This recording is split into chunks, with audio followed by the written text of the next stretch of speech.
14-20 దాకా చదువుతుంది. పిమ్మట 11 మంది శిష్యులు భోజనంలో కూర్చున్నప్పుడు ఆయన వారికి ప్రత్యక్షమై తాను లేచిన తరువాత తాను చూచిన వారి మాట నమ్మనందున వారి అపనమ్మక నిమిత్తము హృదయ కఠినం నిమిత్తము వారిని గద్దించింది. మరియు మీరు సర్వలోకములకు వెళ్ళి సర్వ సృష్టి సువార్తను ప్రకటించుడి. నమ్మి బాప్తిసమును పొందిన వాడు రక్షింపబడును, నమ్మని వారికి శిక్ష విధింపబడును. నమ్మిన వారి వలన ఈ సూచక క్రియలు కనబడును. ఏమనగా నా నామమున దయ్యములను వెళ్ళగొట్టుదురు, కొత్త భాషలు మాట్లాడుదురు, పాములను ఎత్తి పట్టుకుందురు,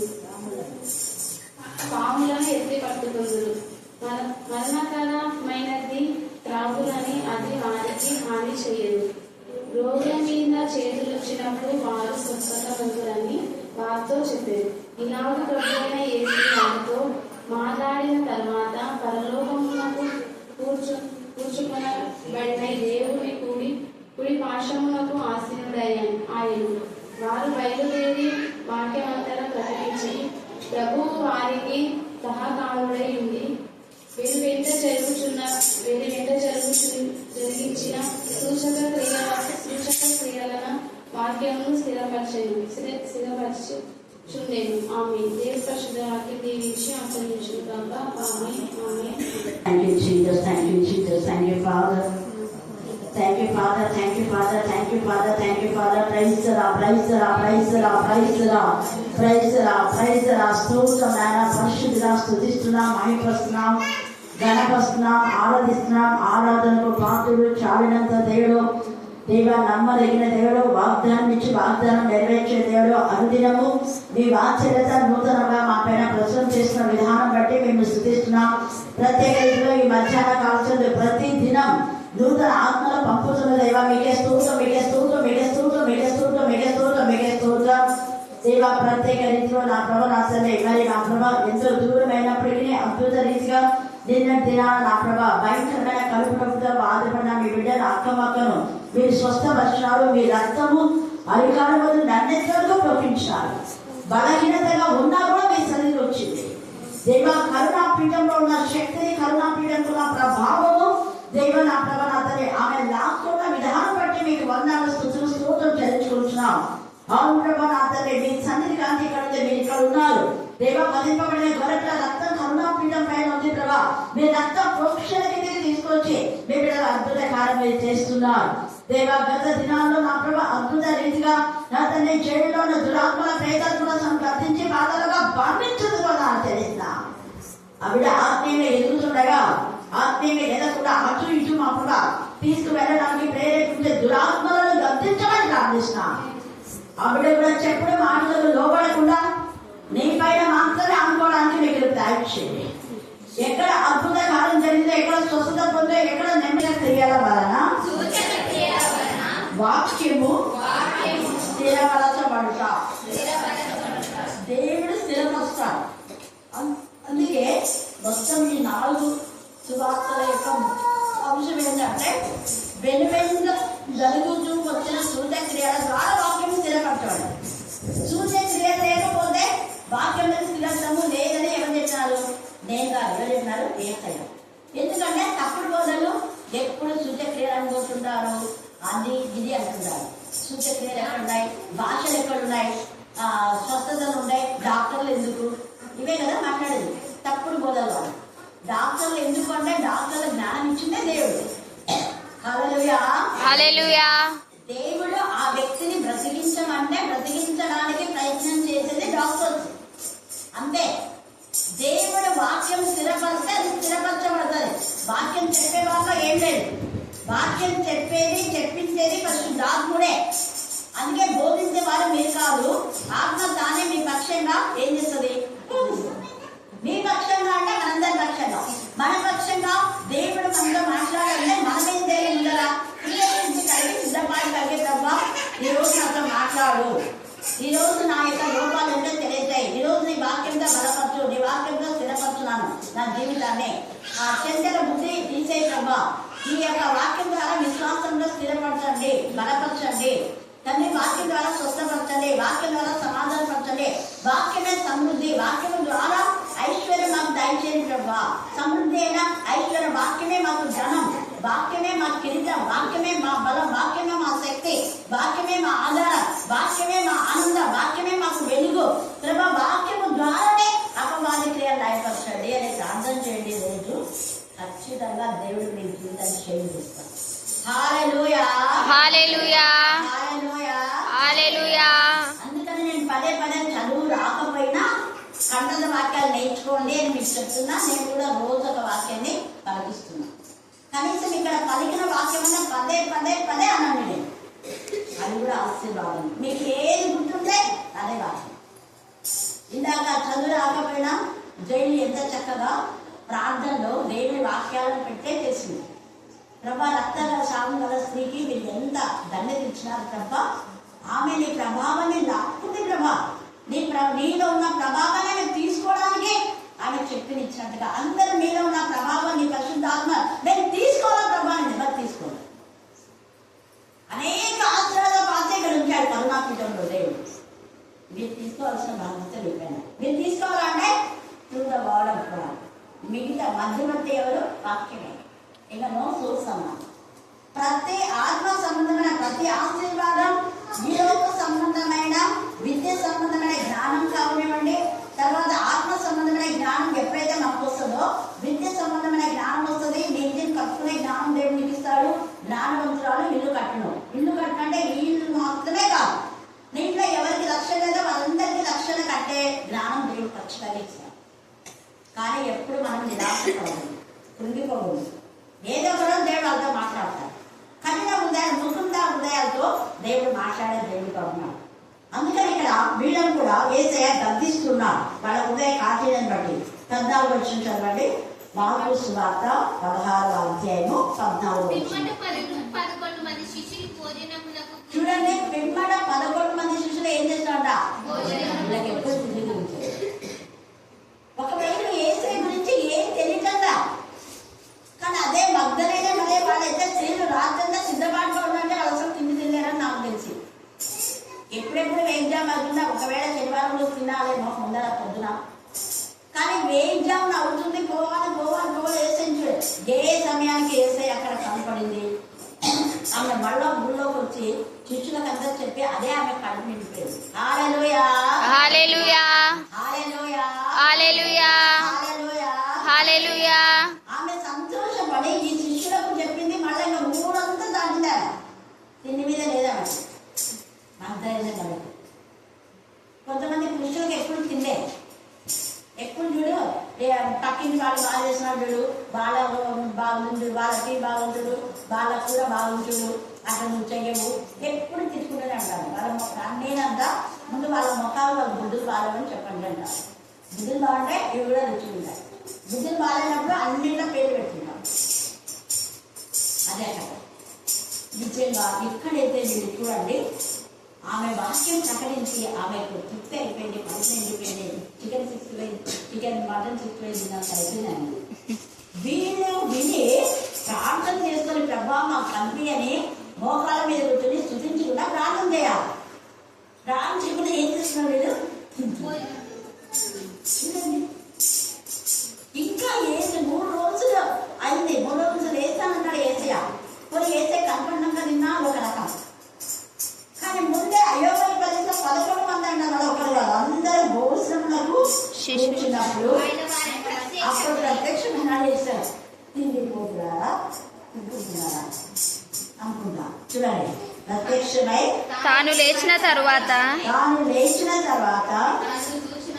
నన్ను చూసిన వారి, చూసిన వారి అంటే ఒక మగ్దలేనే మరేనే కాదు.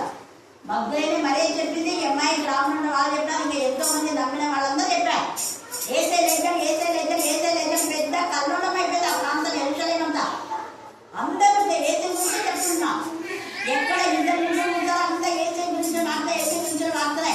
అది ప్రధాన అధిపతికి అక్కడ శతాధిపతులకు, దానం వారికి, అన్న కైప, ఈ యొక్క ప్రధాన యాత్రికులు, దొంగలకు అంతా తెలిసిపోయింది. అక్రమకారులకు, దొంగలకు, నీచులకు అంతా తెలిసిపోయింది.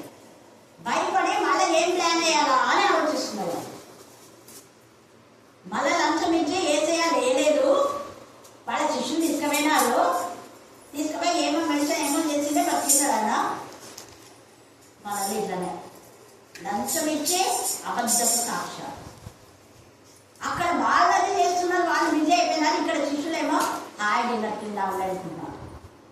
కానీ ఏసే అంటాడు, అయ్యో నమ్మనటువంటి మంద మధులారా. ఎదురాలు చూడండి, వారి మాట నమ్మనందున వారి అపనమ్మిక నిమిత్తము హృదయ కాఠిన్యం నిమిత్తం వారిని గద్దించండి. ఒకటి అపనమ్మకము, రెండవది ఏంటి? హృదయ కాఠిన్యం. ఒక్కరికన్నా నమ్మకం ఉండిపోయి యోహానన్న లేదు ఏసు గారు ఖచ్చితంగా లేచాడు, నేను శిలువ దగ్గర ఉండి చూశాను కదా కాబట్టి లేచాలే అని యోహాను కన్నా ప్రేమైన శిష్యుడు ఏసే ఎందుకు బాధపడుతున్నాడు? నా రొమ్మున అనుకున్నావు కదా రోజు, నీకన్నా ఎందుకు నమ్మకం లేకపోయింది? బాధపడుతున్నా. పేజీలు నువ్వు ఎప్పుడు ఎంత ఎందుకంటే పేజీలు సరే అప్పుడంటే ఏడుస్తున్నావు మంచిదే, మరి ఎందుకు నమ్మకపోయినావు? యాకోబు మీ ముగ్గురు తీసుకుపోయినా కదా, మీ ముగ్గురు కన్నా ఉండాలి కదా కనీసం.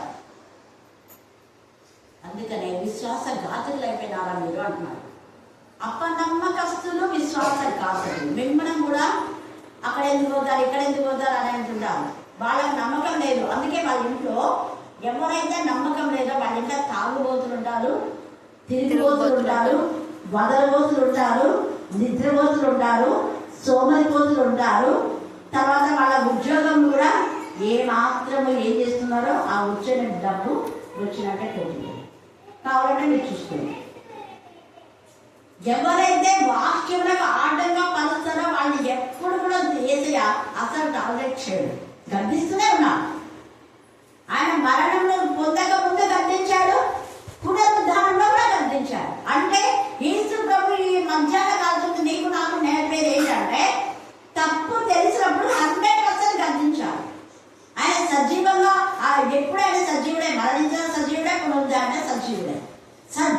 సజీవుడే కదా దేవుని మహిమపరుస్తా. నిజంగా నువ్వు సజీవంతో ఉంటే నువ్వు చచ్చని సేవ మీద ఏం చెప్పలేవు. చచ్చని సేవ చెప్తే చెప్పవాడికి ఏం తెలియదు. జీవించిన పేరు మాత్రం నువ్వు ముద్ర అంటే ముద్దులైన వాళ్ళకు ఏమాత్రం ఇంగితే జ్ఞానం ఉంది కాబట్టి పక్కడు నరకానికి పోయినా వాళ్ళకి ఏం బాధలేదు, పరలోకానికి పోయినా బాధలేదు. కానీ నువ్వు జీవం గల దేవుని బిడ్డవైతే 100% గర్తించావు.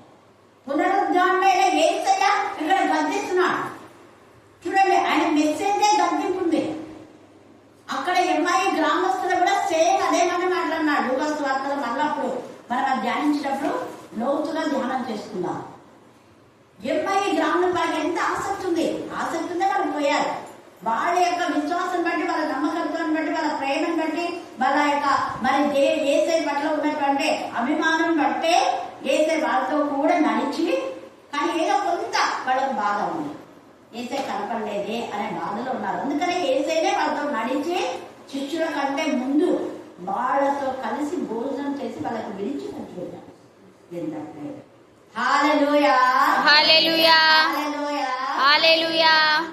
చూడండి, వాళ్ళింటికి వెళ్తే వాళ్ళు వడ్డించాలి కదా, గుర్తుపెట్టుకోండి. వాళ్ళు ఆహ్వానించాలి.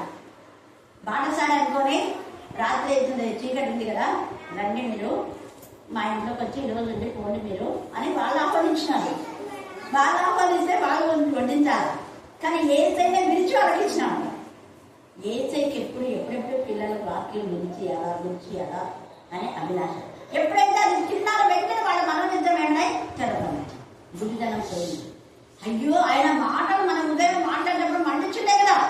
ఈ మధ్యాహ్నంలో మన ఉదయంలో మంటలు రేగాలి, పాపం దహించబడాలి. అపనమ్మకం, అవిశ్వాసం, అవిధేయత ద్వారా వాళ్ళు ఏం చేశారంటే అరణ్యంలో కూర్చోమన్నారు. అవిధేయత అనేది చాలా చాలా పెద్ద పాపం. అది అన్ని పాపాల కంటే పాపం అవిధేయతనే, అపనమ్మకమే.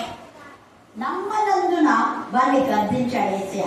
అక్కడ దేవుడు కూడా వాళ్ళు నమ్మకపోతే చాలా బాధపడ్డాడు. హెబ్రీయులకు రాసిన పత్రిక 3వ అధ్యాయంలో మనం చూస్తే అక్కడ మామూలుగా మీరు 7వ వచనం నుంచి 19వ వచనం దాకా చదివితే అన్ని వాళ్ళకంతా గర్దింపులే ఉన్నాయి. చూద్దాం 19వ వచనం చదవండి. చూడండి, అవిశ్వాసం చేతనే వారు ప్రవేశింపలేకపోయిరని గ్రహించుచున్నాము. ఎక్కడ? కనానులో. ఈ యొక్క మధ్యాహ్న కాలతుంది నీకు అవిశ్వాసం నీకుంటే నువ్వు కూడా పరలోక రాజ్యంలో ప్రవేశించాలి. దేవుడు మన జాతి, మన కులం, మన మతం మీద కాదు. వాక్యం వెంట జరుగుతూ వచ్చిన సూచక్రియల ద్వారా వాక్యము స్థిరపరచబడింది. దేవునికి అద్భుతాలు, ఆశ్చర్యాలు, వింతకారాలు, గొప్ప కార్యాలు, సూచక్రియలు చేసినప్పుడు వాక్యము పైన మనం ఆధారపడాలి. ఇంకా వేరే వాడు ఏదో చెప్పిన దానిపైన వెళ్ళి యేసయ్య పైన ఆధారం. వాక్యం అంటే యేసయ్యనే. వాక్యం అంటే యేసయ్య నామం, నజరేయుడు యేసు నామం, శక్తివంతమైన నామం, బలమైన నామం, సమృద్ధి ఇచ్చే నామం, సర్వ సంపద ఇచ్చే గని యేసయ్య నామం. యేసయ్య నామంలో విశ్వాసంతో నువ్వు ఏదంటే అది సాధ్యం. హల్లెలూయా, హల్లెలూయా. అడిగిన వాళ్ళందరూ పొందుకున్నాం. రేపు ఇంకా ప్రార్థన గురించి లోతుగా తెలుసుకుందాం. లూకా సువార్త 1వ అధ్యాయంలో ప్రార్థన గురించి ఇంకా లోతుగా. ఇప్పుడైతే వాక్యము దేవుని యొక్క మాట ఒకటి బయలు వెళ్తుందంటే నిరంతరంగా ఎప్పుడు అది వెనక్కు పోదు, ఖచ్చితంగా స్థిరపరుస్తుంది. దేవుని వాక్యం మన యొక్క జీవితాన్ని స్థిరపరచంగా ఉంటుంది. కాబట్టి మధ్యాహ్న కాలంలో మనలో కూడా ఈ శిష్యులాగా అపనమ్మకము హృదయ కాఠిన్యం ఉంటే తీసేసుకుందాం. ఇంకా మార్పునంతా నీ హృదయంతో దేవుడు మాట్లాడుతున్నాడు. రూపాంతరం చెందాలి. ఊరికే మనమంతా బ్యానర్ పెట్టేసి సేవలు తినాలంట. ఎవరి సేవలు? నీకా? సిలువ ధ్యానమే. హల్లెలూయా, హల్లెలూయా, హల్లెలూయా, హల్లెలూయా. సిలువ ధ్యాన కూటము అని పెట్టుకుంటారు. సిలువ ధ్యానంలో మన పెళ్లిళ్ళు అన్న బ్యానర్ ఏమో సిలువ ధ్యాన కూటాలు. మరి పెళ్లి రోజు సిలువ ధ్యానం ఉండారా? ఏం చేస్తున్నాం ఇలాంటి పని చెప్తే మళ్ళీ వాళ్ళకి బాధ. ఏసై గద్దించాడు కదా. ఏసయ్య ఎవరిలో ఉంటే వాళ్ళు గద్దిస్తారు. మా తప్పులన్నీ ఎదురు పడతారు అంటే తప్పులు ఇక్కడ వేసి గద్దించగలుగుతారు. గద్దించకపోతే నాకు ఇస్తారు, నా చెంపలు వాయిస్తాను. నీకు చెప్పిందేది, నువ్వు చేసేదేది, నేను పంపించేందుకు సరిద్దమనే కదా. గూడు నేను ప్రత్యేకించి ప్రతిష్ఠించుకున్నా. అది నా పేరు పెట్టమనే నా జనులు అక్కడ ఉన్నారు. ఒకప్పుడు అందరూ ఎంతగా దేవుని భయంతో భక్తితో సేవించేవాళ్ళు. మిషనరీస్ వచ్చారు ఇక్కడ. మిషనరీస్కి దేవుడు చెప్పకపోతే రాదు. మరి అలాగా నేను నా పేరు పెట్టబడిన నా జనులు తమ్ముడు తాము తగ్గించుకొని తమ ప్రవర్తన సరి చేసుకోకుండా కాదు. ప్రవర్తన సరి చేసుకోండి అంటే కాదునా? సరి చేసుకోకుండా నువ్వు పోయింది నరకంకే. తమ్ముడు తాము తగ్గించుకొని తమ ప్రవర్తన సరి చేసుకొని నా ప్రాణం చేస్తే దేశాన్ని స్వతహాస్తాడు దేవుడు, నిన్ను నీ కుటుంబాన్ని కాదు. హల్లెలూయా, హల్లెలూయా, హల్లెలూయా, హల్లెలూయా, హల్లెలూయా, హల్లెలూయా. అందుకే దివ్యోపదేశ కాలంలో నువ్వు చేసిన పాపం బట్టి దేశాన్ని శపిస్తానన్నాడు. మానవుని పాపం బట్టి దేశాన్ని శపిస్తా. ఒకరు చేసిన పాపం బట్టి వంశాలకే శాపం వచ్చింది. ఒకరు చేసిన అతిక్రమం బట్టి వాళ్ళ 4 తరాల పిల్లలకు శ్రమ వచ్చింది. పిల్లలు దేవుడు అనుగ్రహించు స్వాస్థ్యం దేవుడు తీసేస్తున్నాడు. నా స్వాస్థ్యాన్ని నువ్వు ఏ విధంగా పెంచాలో నీకు అర్థం కాదా? ఇది దేవుడి స్వాస్థ్యం అని తెలిసి విశ్వాస ఘాతకురాలుై వాక్యంతో పెంచకుండా లోక మర్యాదను అనుసరించి లోకాంశాలలో ఉన్నావు. కాబట్టి నీ గర్భానిలో ఉంటే చొచ్చు నాగేస్తానంటే వాక్యంలో చదివాళ్ళు తెలుసు ఉంది కదా. చొత్తు గర్భనిధిలో నుంచి నీ చొత్తును లాభేస్తా అంటాడు. అంటే పిల్లలు పుట్టక ముందే అభాషన్స్ ఎందుకు, పుట్టినాక చనిపోవడం ఎందుకంటే ఇందుకే. పుట్టినాక వాళ్ళని చంపేస్తున్నాడు ఎందుకు?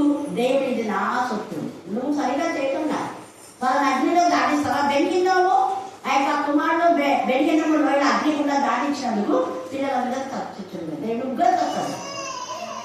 హల్లెలూయా, హల్లెలూయా, హల్లెలూయా. బెన్హదదు అనే రాజు దేవునికి విరోధంగా పాపం చేస్తాడు. తమ కుమారులను కుమార్తెలను అగ్ని కూడా దాటిస్తాడు. అలాగే సిద్కియా ఉన్నటువంటి 30 మంది, ఆహాబు కూడా 70 మంది. కారణం వాళ్ళ తల్లిదండ్రుల యొక్క పాపమే. ఏమి 2 కుమారులు చనిపోవడానికి తల్లిదండ్రుల గద్దింపు లేవు. శాండేల్ యొక్క 2 కుమారులు కూడా ఏం చేశారు? ఎలియాజరు, ఈతామారు. మళ్ళా వాళ్ళు ఇక్కడ వీళ్ళు ఈ యొక్క యాజకత్వాన్ని తర్వాత చేయండి. ఎంత బాధ చూడండి. అందుకనే రాజు కావాలన్నారు. మీ న్యాయకత్వం నువ్వు చెప్పినట్టు న్యాయం నీ కొడుకు చెప్పాలి. కొద్దుగా ఈ న్యాయ న్యాయాధిపతిగా వద్దు, నాకు ఒక రాజు కావాలి. ఆ రాజు మీ స్త్రీలను ఇష్టపడి వాళ్ళని పాటు చేస్తారు వద్దు అని చెప్పినా కూడా నమ్మలేదు. చెప్పినా కూడా నమ్మని మందనుడు, అవిశ్వాసం, అల్ప విశ్వాసం. ఈ మధ్యాహ్న కాల సమయమందు అలాంటి వాళ్ళ జీవితాల్లో ఏ కార్యం జరగదు. సగం లోకం సగం దేవుడు అనే పరిస్థితిలో ఇటు అటు కొట్టబడే జీవితంలో ఏం జరగదు. ఎంత దూరం నుంచి అక్కమక్క విశ్వాసంతో వస్తుంది, ఆ విశ్వాసానికి ఫలితం. నిన్న నమ్మకంతో వచ్చింది, భయంకరంగా పడుతున్నట్టంట. వాళ్ళ కొడుకు కూడా అయిపోయింది. అమ్మ రాలేదేమో మేడం అన్నారు. చేతులైతే రమ్మంటే అయిపోతే వద్దులే, నేను ఇక్కడ కామ్ చేస్తా, ఖచ్చితంగా బాగా అయితే అని చెప్పాను. అయినా వచ్చింది. మొన్న భయంకరమైన మోసంలో ఆయన వచ్చింది. మేడం కూడా ఆమెకి ఇక్కడికి వచ్చిన తర్వాత ఫీల్ అయిపోయింది. హల్లెలూయా. అక్క నడవలేని పరిస్థితులు అంత దూరం నుంచి వస్తుంది. అందుకే అద్భుతాలు వాళ్ళ ఇంట్లో. అద్భుతాలు అంటే అద్భుతాలు ఇంకా జరుగుతూనే ఉంటాయి. హల్లెలూయా, హల్లెలూయా, హల్లెలూయా, హల్లెలూయా. నమ్మిక మీలో ఉంటే దేవుడు ఆశ్చర్యాలు చేస్తాడు. తర్వాత చూడండి, అందుకని ఇక్కడ అంటున్నాడు కదా, గద్దించినాడు. మరియు మీరు గద్దించాలి. ఇప్పుడు ఇది హెచ్చరిక. గద్దించడం అయిపోయింది, ఇదే హెచ్చరిస్తున్నాడు. ఏంటి హెచ్చరిక? లోకమునకు వెళ్ళి సర్వ సృష్టికి సువార్తను ప్రకటించి. సువార్తను ప్రకటించుడి.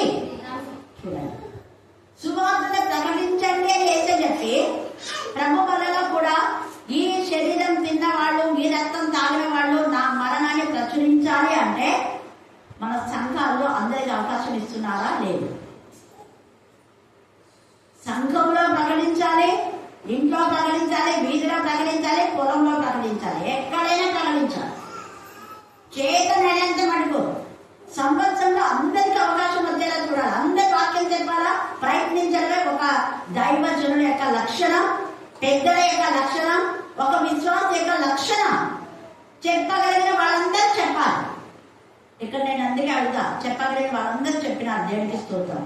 చెప్పని వాళ్ళు కూడా చెప్తున్నారు. హల్లెలూయా, హల్లెలూయా, హల్లెలూయా, హల్లెలూయా. ఇది నా గొప్ప, మీ గొప్ప, నా భక్తి, నీ భక్తి, నా విశ్వాసం, నీ విశ్వాసం కాదు. వాక్యం స్థిరపరచడం. ఇక్కడ వాక్యం ఉన్నట్టుగా దేవుడు నీతో నాతో మాట్లాడి గమనిస్తున్నాడు. నువ్వు వాళ్ళు ఎందుకు గమనించావు, గమనించు చెప్తారు వాళ్ళు. వాళ్ళలో స్టెమినా ఉంది. పరాక్రమం గారు బలాఢ్యుడు అని ఆ దూత వచ్చి బలాఢ్యుడైనట్టునే ఆయనలో ఉన్న బలాఢ్యున, ఆయనలో ఉన్న శక్తిని చెప్పేస్తే బయటికి లాగేస్తున్నాడు. ఆ యొక్క పరాక్రమవంతుడైన గిద్దుడు తీసుకొని వచ్చినాడు బయటికి. నువ్వు పరాక్రమం వాడు తినుకొని లాగే ఈయన అక్కడ ఉన్నా, నువ్వు వాక్యం చెప్పగలవన్నా అదే చెప్తున్నారు. చూద్దాం. మళ్ళీ ఫస్ట్ 2-3 సార్లు ఇంతకుముందు నేను చర్చలు ఏమంటే లేదు లెక్క కానీ ధైర్యంగా చెప్పగలిగింది, చక్కగా చెప్పింది. తర్వాత రోజు మేలు. ఇంకా చాలా మంది ఉన్నారు ఇక్కడ చెప్పని వాడు, చెప్పలేని వాడు. ఫస్ట్ అక్కడ కూడా చాలా రోజుల తర్వాత నేను అక్కలాగా చెప్పలేమంటే అక్కడికంటే బాగా చెప్తానన్నా. నిజంగా అక్కడికంటే బాగా చెప్తాను. హల్లెలూయా, హల్లెలూయా, హల్లెలూయా, హల్లెలూయా. దేవుడు మనతో మాట్లాడతాడు. మాట్లాడే దేవుడు నువ్వు కాదు. సర్వ లోకానికి వెళ్ళి సర్వ సృష్టికి ఖచ్చితంగా ప్రభు వలలో పాలు పొందగా మీరందరూ కూడా ఎక్కడున్న వాళ్ళు, కనీసం కరుణాపీఠంలో ఉన్న వాళ్ళంతా వాక్యం చెప్పాలి. చెప్పని వాళ్ళంతా ఇక ఎవరెవరు చెప్పలేదే వాళ్ళంతా సర్వం చెప్పాలి. అక్కమ్మక్క ఆల్రెడీ చెప్తా ఉంది, సాక్ష్యంతో వాక్యం చెప్పింది. శైలు, సరోజ వీళ్ళిద్దరు చెప్పలేదు. ఇక రాపాప శ్రీలేఖ చెప్పాలి. ఇంకెవరున్నారు చెప్పని వాళ్ళు అంతే. మిగతా వాళ్ళంతా చెప్పినారు. హల్లెలూయా, హల్లెలూయా. 90% చెప్పినారు. ఎంత సంతోషం ఉన్నారు. 10% దేవుని ఇస్తాను. చక్కగా పాడుతున్నారు. సరే చక్కగా ప్రార్థిస్తారు. ప్రార్థన చేయదు కూడా ఇంకా వాక్యం చెప్పారు. ఆమె చెప్తుంది, చెప్పడానికి రాసుకుంటున్నారు. హల్లెలూయా, హల్లెలూయా, హల్లెలూయా, హల్లెలూయా. కొంతమంది వాక్యం చెప్తారు కానీ ఒక్క ఆత్మనైనా రక్షించారు. ఒక్క ఆత్మనైనా మీరు వాక్యం స్థిరపరచబడి వాక్యం విన్నారు కాబట్టి ఈ వాక్యం శక్తిని వాళ్ళ ఫ్రెండ్స్ మౌనిగా వాళ్ళ యొక్క గ్రూప్ మెంబర్స్ అందరికీ చెప్పి వాళ్ళని షేర్ చేసింది శైలజ. చూడండి అమ్మ శైలి ఇంకా వాక్యం చెప్పలే బాబా. వాక్యం చెప్పకుండా ఆత్మ నడిపించింది. అక్కడ కూడా వాక్యం చెప్పకుండా ఆత్మ నడిపించినాడు. ఎంత గొప్ప గొప్ప, ఎంత సంతోషం. దేవునికి ఎంత సంతోషం ఏంటది. అప్పుడు వాక్యం చెప్పే వాళ్ళంటే చి వాక్యం చెప్తావు రాత్రి మగలు ఏ ప్రశ్న ఒక ఆత్మనని రక్షించబడిందా అంటే సిగ్గుతో తలంచుకోవాలి. నువ్వు ఇన్నేళ్ల నుంచి వాక్యం చెప్తున్నావే, రక్షించబడిన వాళ్ళు పడిన చేపలను బట్టి ఈ కుండలోకి ఆ కుండలోకి తీసి వీళ్ళే నా చేపలను చేతులు ఎత్తారంటే అందరి చేతులు 3,000 మంది ఎత్తున్నారని విన్నపిస్తున్నావా? 3,000 మంది ఎత్తినారు, మంచిదే. వాళ్ళందరికీ నువ్వు రక్షణ భాగ్యం పంపించడానికి నువ్వు వాక్యం చెప్పేవా? వాళ్ళు ప్రభువు గురించి బోధించినావా? దేవుడు అడుగుతాను, నిజంగా నీ ద్వారా వాక్యం వినపడినప్పుడు వాళ్ళకి మార్పు వచ్చిందా? రాహబు ద్వారా ఎంత మంది మారే అక్కడికి వచ్చారు. హల్లెలూయా, హల్లెలూయా, హల్లెలూయా, హల్లెలూయా. ఈ అపోస్తలికలు అనేది అపోస్తల్స్ అనేది కొత్త నిబంధన నుంచి స్టార్ట్ అవుతుంది. వాళ్ళకి అపోస్తలులని పేరు పెట్టారు. కానీ అక్కడ మిగతాదంతా కూడా వాళ్ళ ప్రవక్తలు ప్రవచించేవారు. దెబోరా ప్రవచించి అనేకులకు తల్లిగా అయిపోయిందంటే ఎంత మందిలో దేవుని సన్నిధికి నడిపించింది. ఆత్మ సంబంధి ఆత్మీయమైన తల్లి అనేకులు దేవుడి వైపు మనవి చేసింది దెబోరా రాణిగా. అలాగనే రాహబు కూడా ఒక అన్నిరాలు ప్రవచించింది దేవుని వాక్యాన్ని. దేవుడు ఖచ్చితంగా ఈ రాత్రి ఎవరైతే దేవుడికి విధేయులు కాదో వాళ్ళందరూ నాశనం అయిపోతారు. మీరంతా రండి, రాని వాళ్ళందరూ ఉమ్మి వేసినా ఉమ్మించుకుంది. నువ్వు ఒక వేషం మమ్మల్ని పిలుస్తావా? లేదన్నా ఇలాగనే ఈ ఒక్క రోజు అన్నాను. నాశనం వస్తున్నారు. ఎంత మందిని పిలిచిందో తన ఇళ్ళందరిలోకి ఇరుక్కొని కాలు పెట్టే స్థలం లేకుండా అందరినీ పిలుచుకొని వచ్చింది. కొంచెం స్థలం ఉన్నా కూడా రండి, కొంచెం స్థలం ఉంది, రండి, ఈ ఒక్కరు అంతే. ఇంకా వాళ్ళంతా పొద్దున్నే లేచి రాహబును ఎంత పొందింటారు. పొద్దున్నే లేచి తలుపు తెచ్చేసరికి భూమి దగ్గర పడింది. వాళ్ళలో ఎవరెవరు లేరో, అయ్యో మా అమ్మ చనిపోయింది, మా తమ్ముడు చనిపోయినా, మా కొడుకు చనిపోయినా వాళ్ళు చెప్తే రాలేదు కదా. అంత అల్లగలు అంతా పోయి అక్కడంతా కూడా ఆయన ఎలుక ప్రాంతం అంతా తిరిగి చూసే శవాలు భూమైపోయినాయి.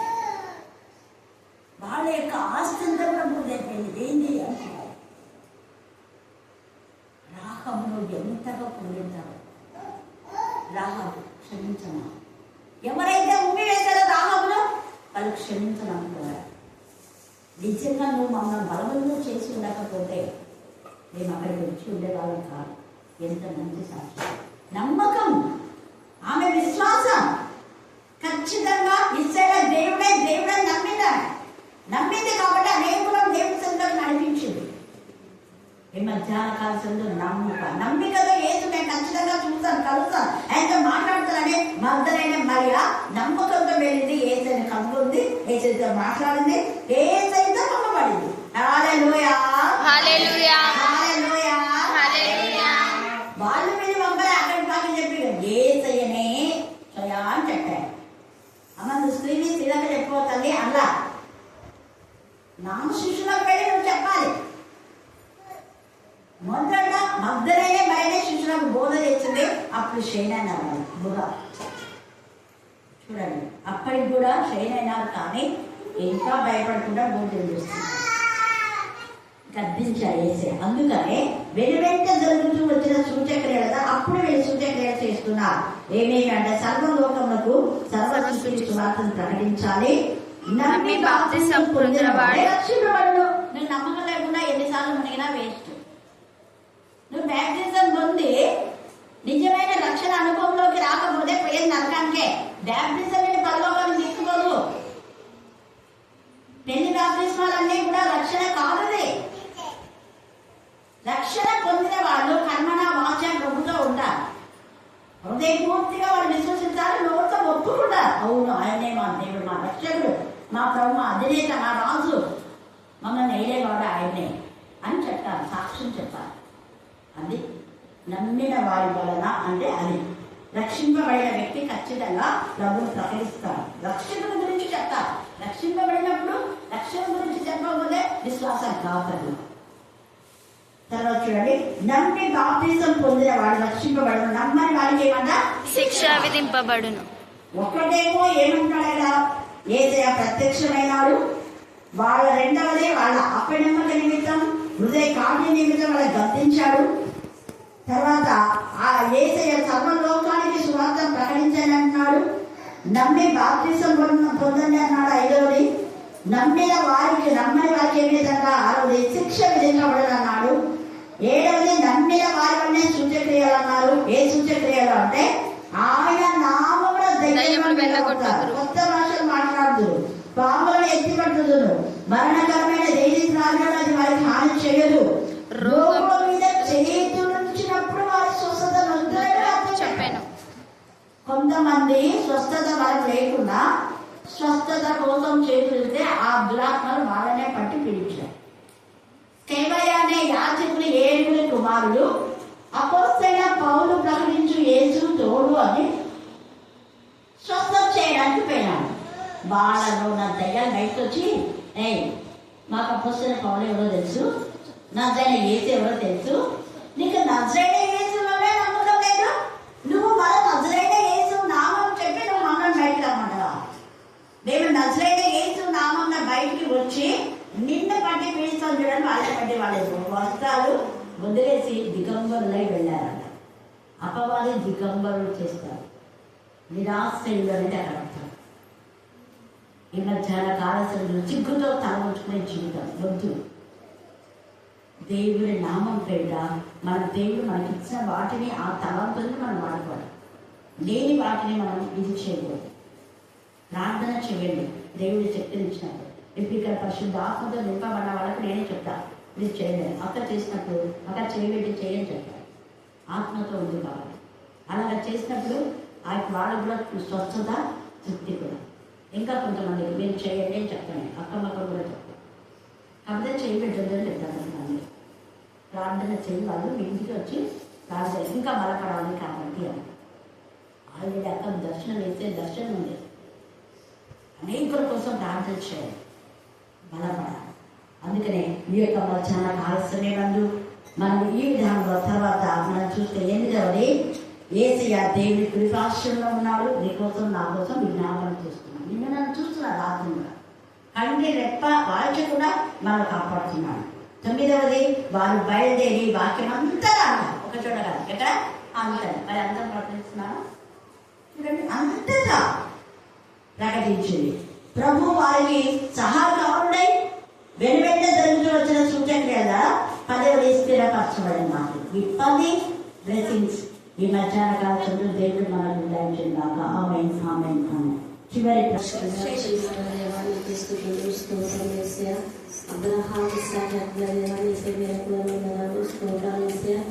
నిన్న నీరు నిరంతరం ఏకరీతిలో రాజా నీకు స్థితులు స్తోత్రము.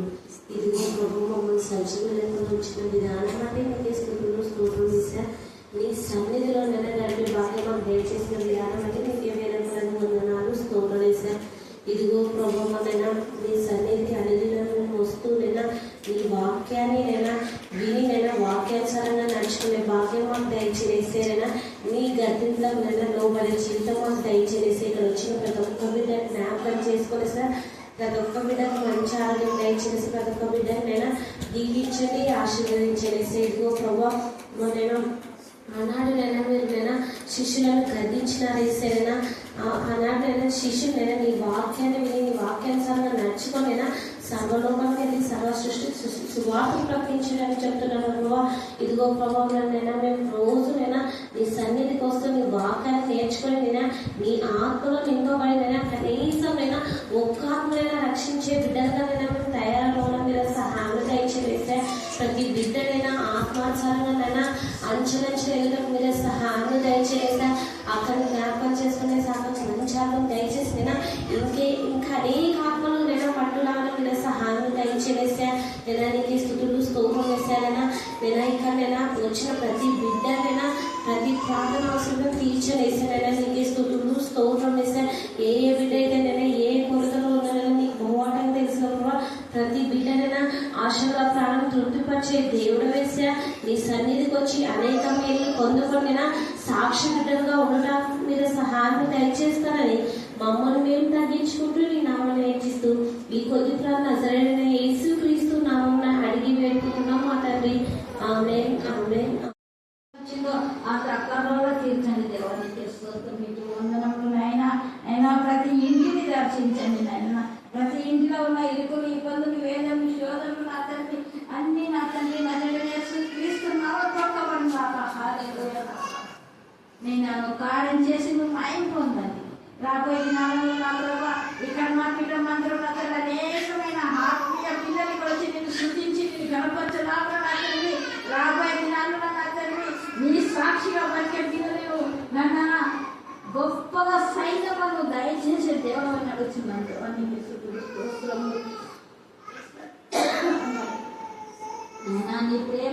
కావాలి.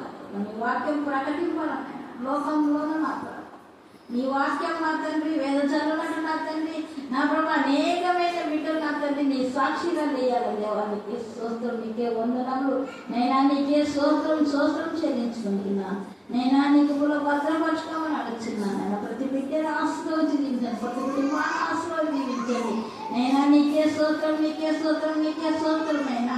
వాటిని నేను జ్ఞాపం చేసుకోనైనా ఆ బిడ్డను కూడా ఆశీర్వదించి దీవించు నా తండ్రి.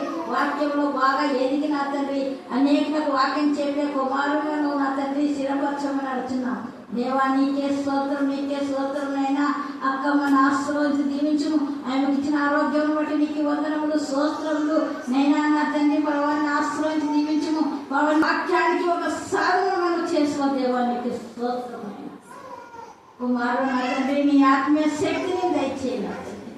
వాళ్ళ ప్రాంతంలోనైనా అనేకులకు నా తండ్రి నా ప్రభా నీ నామంలో నా తండ్రి వాక్యం చెప్పే కుమారుడుగా నా తండ్రి స్థిరపరచు దేవా. నీకే స్తోత్రం నైనా. నా తండ్రి నా ప్రభా అట్టి వారికే నేను వాక్యం ఇస్తానని నీ తండ్రి అటు వారి దగ్గరికి నా తండ్రి నీ వాక్యం పంపినావు కాబట్టి అక్కమ్మ ద్వారా అనేక రక్షణ పొందే వాక్యం దయచేయండి నైనా. గోపమ్మను ఆశీర్వాదం జీవించండి నైనా. నా తండ్రి అందరూ ఆశ్చర్యపోయే వాళ్ళగా చేసే దేవుడు నీవని శక్తిమంతులవని నేను అడుగుతున్నాను దేవని. ఈ మధ్యాహ్న సమయంలో నా తండ్రి చేసే ప్రార్థన పుట్టుకోవడం దయచేసి దేవుడు నేను నీకు సమస్తం సాధ్యమైన నీకు అసాధ్యమైన నేను ఏది కూడా లేదు నాకు. నువ్వు ఆ కార్యం జరిగిస్తావని నమ్ముతున్నాను దేవానికి. పవన ద్వారా అనేకమైన ఆత్మలకు రక్షణ పొందాలని నా తండ్రి నేను నీ చిత్తముల నా తండ్రి జరగాలి దేవానికి స్తోత్రం. నీకే వందనములనైనా. నువ్వు గొప్ప దేవుడు అయినా. నీకే స్తోత్రం నైనా. మా యొక్క కుటుంబాలను ఆశీర్వాదించి దీవించున్నాను.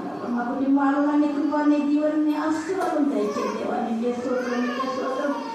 ఈ మధ్యాహ్న సమయం నా తండ్రి మేము చేసే ప్రార్థనకి నీకు ఆశీర్వాదించు. ప్రతి బిడ్డని నీకు భద్రపరచుకోండి. పరిశుద్ధుడు మా నాయన తండ్రి.